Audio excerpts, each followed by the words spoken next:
This is the Grand Place in the centre of Brussels, a phenomenal, spectacular architectural jewel that was rebuilt in the 17th century after being destroyed by the French, actually. People come from all over the European Union to the EU capital just to see this. In fact, they come from all over the world. But of the people who come here, of the many hundreds who visit here every day, I would guess that fewer than 1% know how the European Union works. Why is that? Because it is viciously complicated.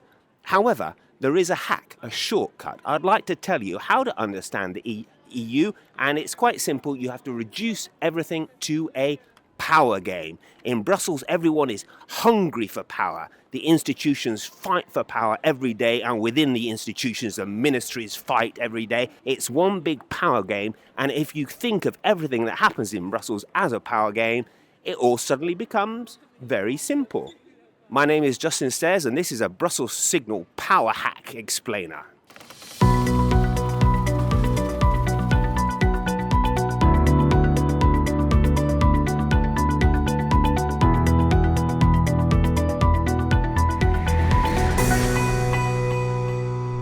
There are three main players in this EU power struggle. There is the European Commission, which is just opposite the road here. There's the European Parliament just round the corner. And there are people in this building here who represent the national governments, the Council of Ministers. It's sometimes called the EU Council or the European Council. There are technical differences, but don't worry about that. All you need to know is that this building represents the countries of the EU, and the people in here are almost always on the losing side of this power struggle. Power ebbs, flows out of this building, and where does it go? It goes over the road to the European Commission or down the road to the European Parliament.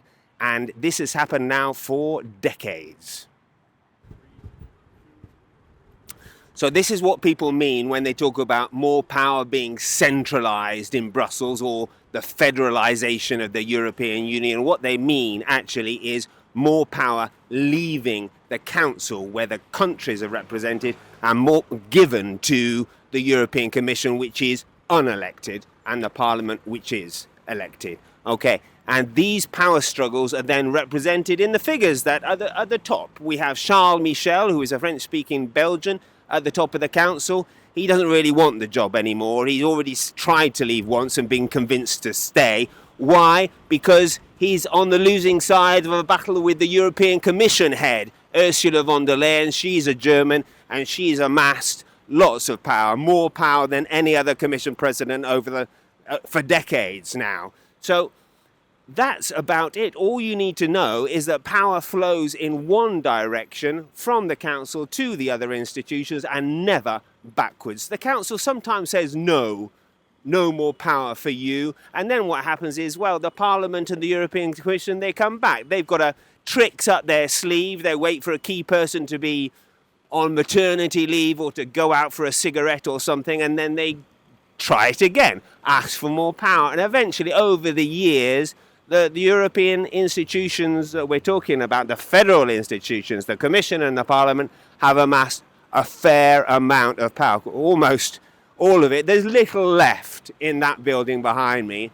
So now you know how it works. You can analyze every single piece of EU law through this power prism. Let's take a look at one. Let's take a look at EU free speech laws through the paradigm of the power game, and as you will hopefully see, it will all become apparent and easy to understand. Okay, we're back in the Brussels Signal studio, and let's apply our new knowledge about the EU power game to the EU's own legislation on free speech and hate speech. If you do a quick search online, you'll come across names such as the Digital Services Act and the Digital Markets Act. And you go to the webpage and you'll see things like the Digital Services Act is making the online world safer and protecting your fundamental rights. Well, that seems fair enough, doesn't it? Now let's have a quick look at what the European Commission says in public, in the European Parliament, in fact, about its own legislation. I want to show you a clip, very quick, less than a minute, of Thierry Breton, Commissioner Breton, talking about the legislation.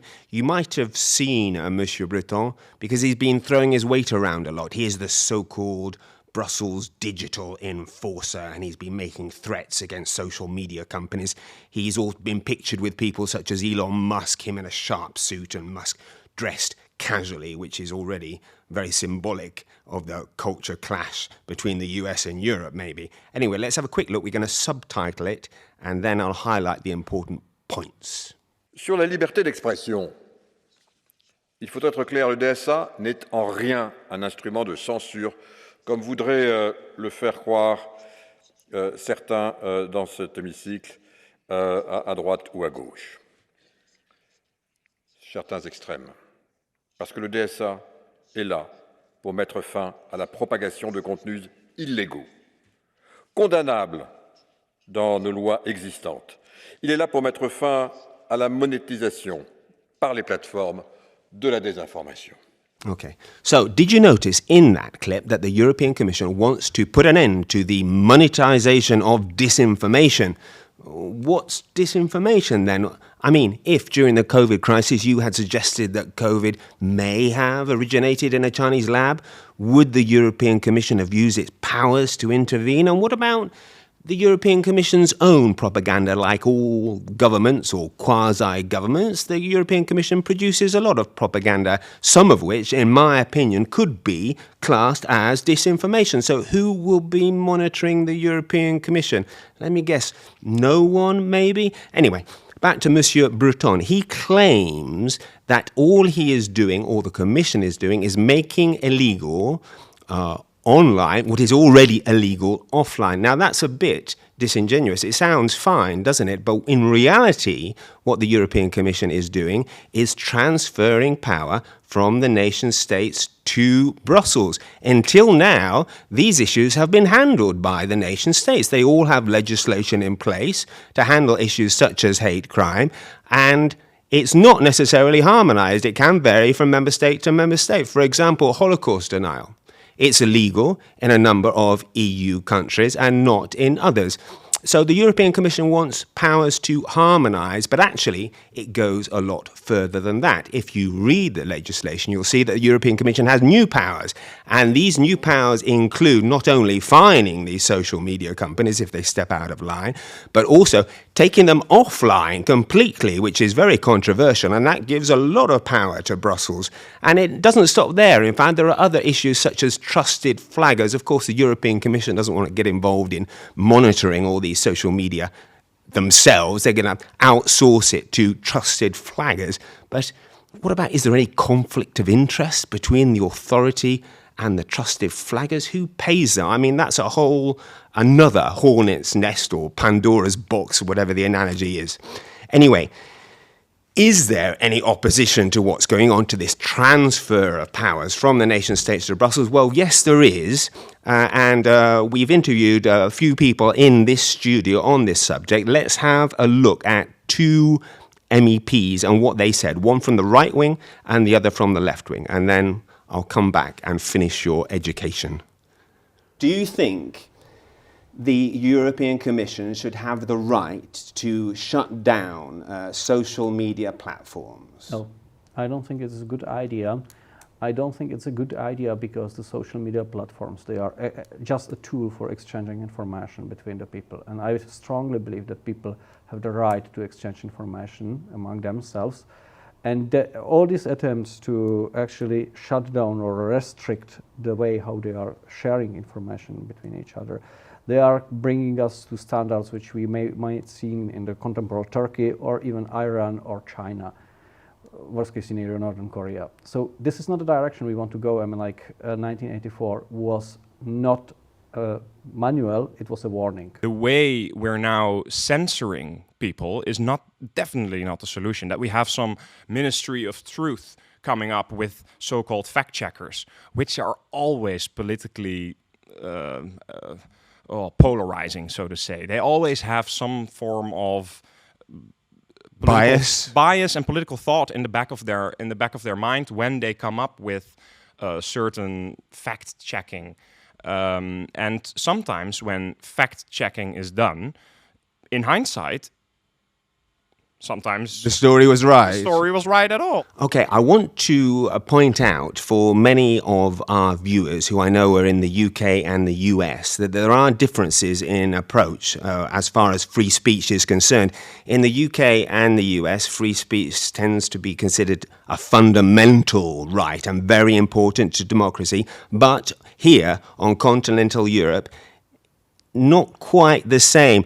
Continental Europeans are more prepared to have the government get involved in media regulation than we would be in the UK, the country I know best, and also in the US. And so this is probably the reason why the European Parliament has approved, given its backing to the transfer of powers from the nation states to Brussels. So there you have it. You now have a master's degree level education on the European Union.